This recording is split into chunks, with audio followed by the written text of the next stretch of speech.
Hello everyone, it's Chelsea, and before we get into this week's video, I wanted to let you guys know about an exciting new thing we're doing at TFD. It's called The Studio at TFD, and it is a series of digital workshops around all sorts of topics, from money management to mental health to organization to entrepreneurship and everything in between. We've got several amazing events coming up, and you can find out more about all of them at thefinancialdiet.com/studio. See you guys there. Hey guys, it's Chelsea from The Financial Diet, and this week's video is sponsored by Fidelity Investments.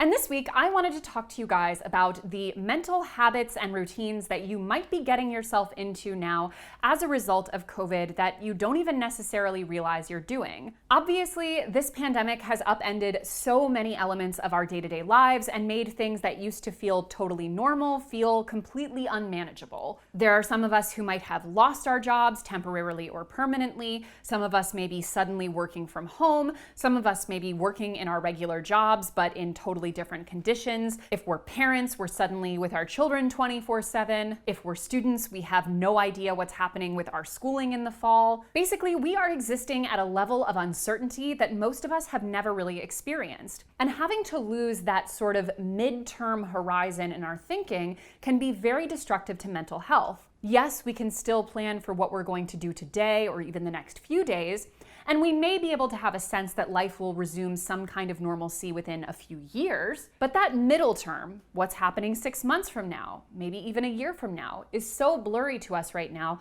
that it can insidiously affect how we do almost everything and disrupt that important feeling of stability and normalcy and predictability. We all love to feel that we have a level of control over our lives and are able to plan for things, especially if you're the kind of person who watches TFD. So having that taken from us can truly disrupt our mental health. And all of the changes in our day-to-day lives, not the least of which being that most of us have seen our social activity drop by about 90% at least, means that we're spending more time than ever just with ourselves in our homes feeling bad, which can lead to a ton of bad habits. So it's important to recognize them, give yourself permission to feel them and understand them and not beat yourself up for having gotten into them, but then to start working to get out of them. So without further ado, 8 bad COVID habits that are destroying your mental health. Number 1, feeling ashamed about not being productive enough.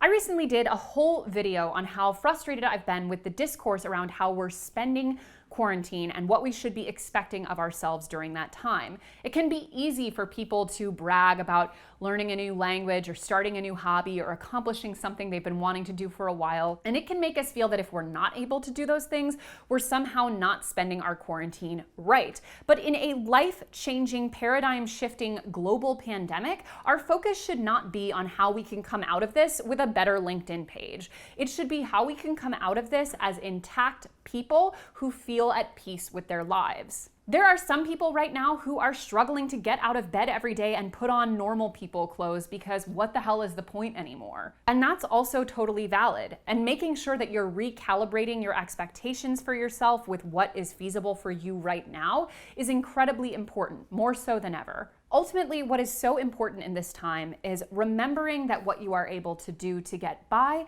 is going to have to be okay for now. And if you're constantly comparing yourself against a more idealized version of how you should be in quarantine, you are almost guaranteed to feel perpetually disappointed in yourself and therefore have a harder time handling the day-to-day reality of quarantine, or at minimum, increase social distancing.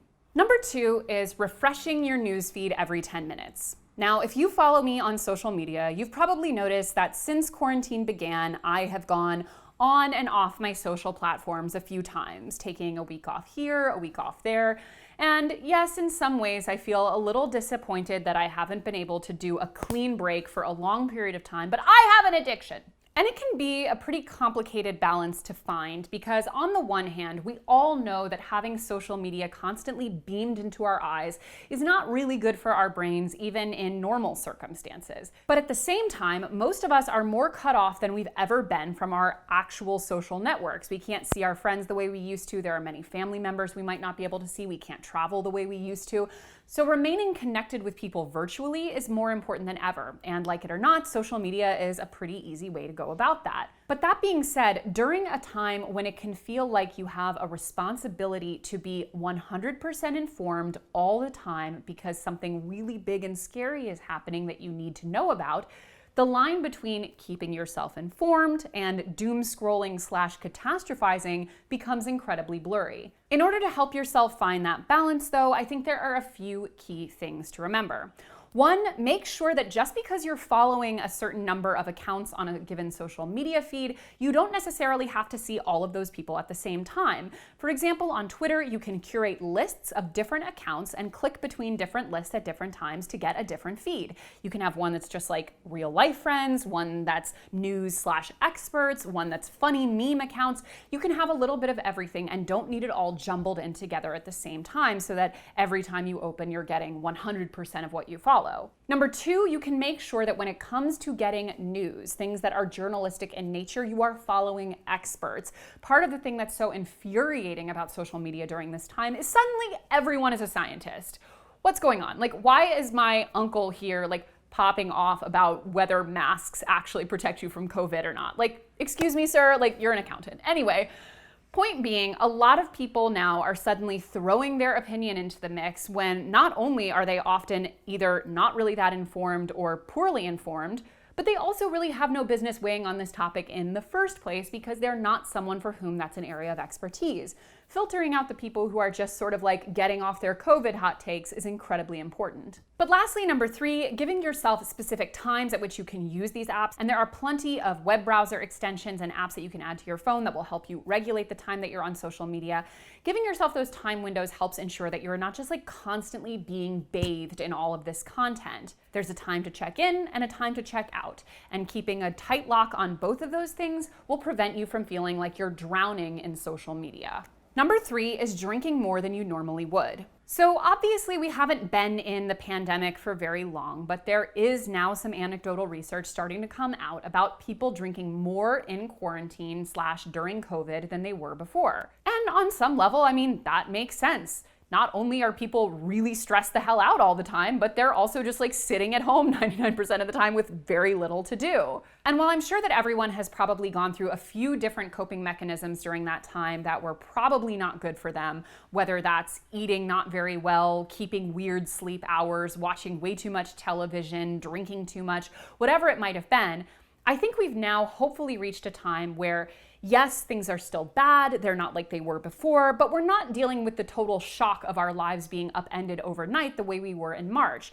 We are starting to find, hopefully, a little bit more normalcy and being able to adjust to what our lives look like, which means that even if you were, for example, relying too much on alcohol as a crutch, now's the time to start really ratcheting that back. Now, everyone has a different definition of what is an appropriate amount of alcohol consumption, and I am not the alcohol police. I'm not here to tell you what is or isn't good. But one good litmus test to use when it comes to the relationship that alcohol has in your life is how do you view alcohol? Is it a reward for yourself when you've done something good? Is it a crutch for yourself when you're feeling some way emotionally that you don't know how to deal with? Is it essentially being used as a tool to have some sense of control over your own emotions or brain?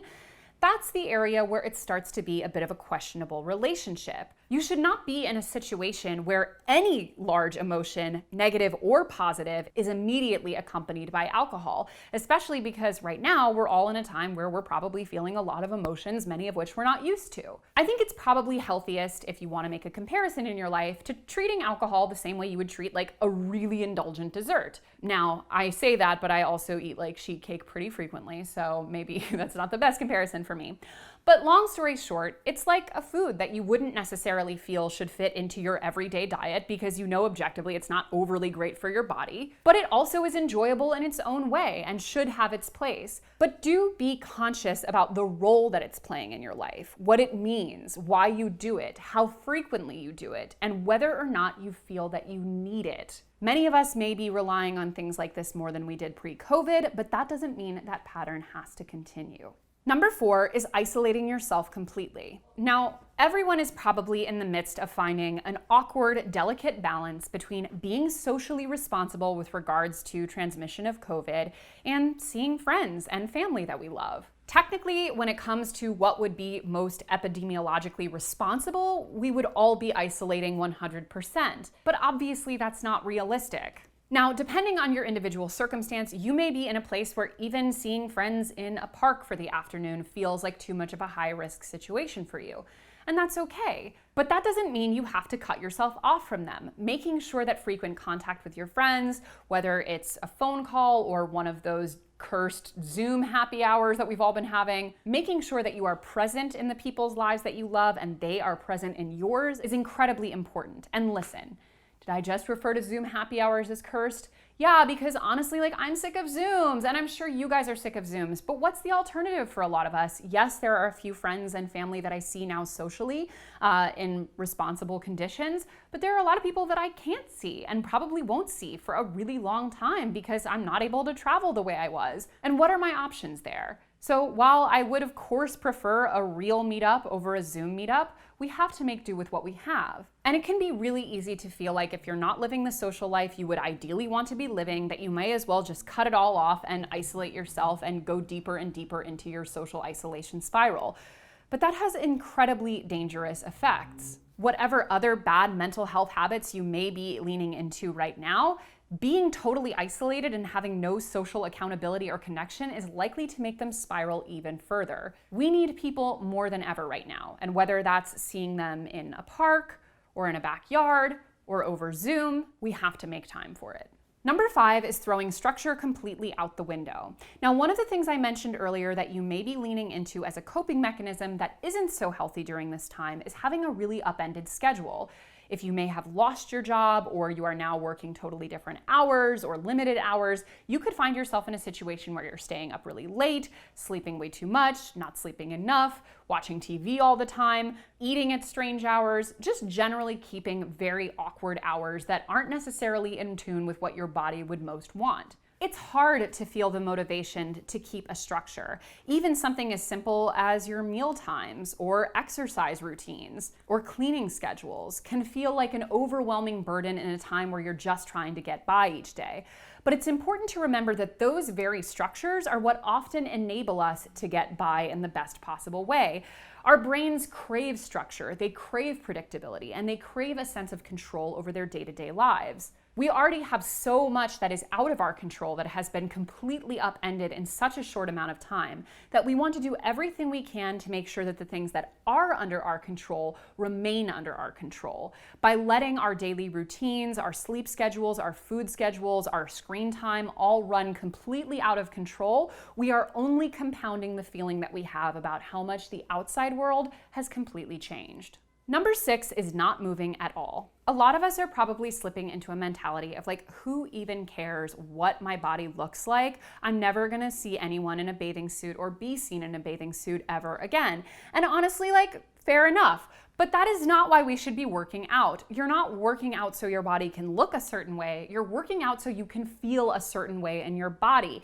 Getting regular exercise as well as regular outdoor time enables you to have a much healthier sleep schedule. It keeps your body on a much better internal clock, and it also makes you stronger, have greater physical endurance, feel better in your body on a day-to-day basis, and just generally help combat the overall impacts of having your life so suddenly and wholly upended. I personally have been one of those people that has found out that when I'm working in the comfort of my own home with a small Zoom group of people, I actually work out more than I did before, and I'm inspired to work out at random moments now and feel excited and look forward to it because it's one of the few things I can do that feels pretty regular and structured that isn't just work and eating. And that doesn't necessarily have to be your case, but feeling like you can totally give up on the idea of physical activity because you've given up on most of your social activity is only going to make you feel way worse about the latter. Number 7 is engaging with the comments. Now, whether it's people on Twitter or under a YouTube video or on your Facebook, engaging with people who are truthers about COVID, or people who think that masks are for sissies, or people who are spewing toxic, bigoted rhetoric right now. Every moment that we give of ourselves, a moment of attention, a moment of energy, a moment of focus, is a precious moment, now more so than ever. Spending time arguing with these people or being angry at them or feeling like you need to convince them is just a drain on you. And 99% of the time, these people don't want to be convinced. They just want to be heard and get their feelings out there. And yes, it can be utterly maddening to argue about things that are either true or false, such as the fact that masks are effective when properly used in helping to reduce the spread of respiratory illness. But ultimately, if someone is going to look at that verifiable fact and say, no, don't think so, what the hell are you gonna do to change their mind?